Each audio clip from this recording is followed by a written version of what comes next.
Sous la présence du ministre de la Santé publique et de la Population, Pierre Somsé, les représentants des médias centrafricains ont procédé ce mercredi 8 avril 2020 à la signature de la charte de bonne conduite sur la couverture médiatique de la pandémie du Covid-19 et autres crises de santé publique en République centrafricaine. Le Centre de documentation et d'information sur les sida de Bangui a servi de cadre pour cet événement. La communication doit donc viser le changement de comportement pour la prévention et la gestion efficace de la riposte contre la pandémie du coronavirus.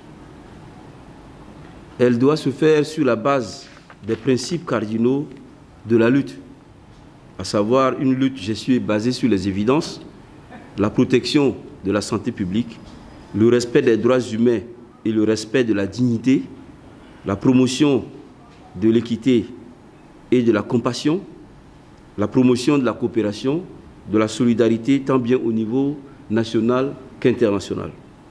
Constitué de 9 articles relatifs entre autres à l'information fondée sur les évidences scientifiques, à la non-stigmatisation et à la collaboration avec les autorités et les structures de santé publique, la charte de bonne conduite vise à éviter la diffusion de fausses nouvelles sur la pandémie et à garantir une communication qui protège et instruit la population dans le respect de l'éthique et la déontologie des journalistes. Son élaboration a bénéficié de l'appui de la MINUSCA et de l'ONU-SIDA. Les outils pour combattre le virus sont des outils très simples en fait. C'est la communication, l'eau et savon.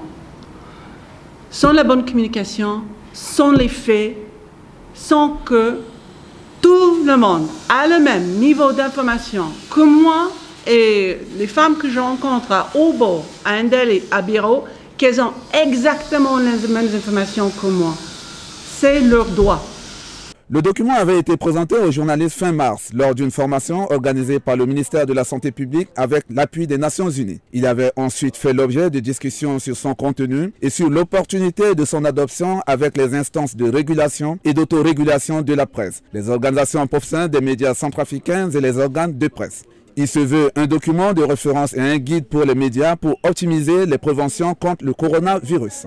Tout ce qu'on peut dire, c'est de demander à nos collègues des médias mais de chercher à avoir ce document, cette charte, de la lire afin de travailler conformément aux consignes qui sont consignées et de rester collé à l'éthique et à la déontologie de leur métier. Parce qu'on ne communique pas pour le vide, nous communiquons pour que l'être humain, le citoyen en tout cas, se porte bien à la fin. Mais si la communication devient une arme pour tuer, elle ne sert plus à rien. Donc ce message, c'est pour nous les journalistes, mais c'est aussi pour les citoyens, pour qu'ils sachent qu'ils ont des droits, que nous sommes obligés de respecter. La dignité humaine passe avant toute chose. La MINUSCA et le système des Nations Unies ont réitéré leurs engagements à soutenir le gouvernement centrafricain dans la sensibilisation et la prévention du coronavirus et inviter la population à observer et respecter les mesures de prévention prises par le gouvernement afin d'arrêter la propagation du virus en République centrafricaine.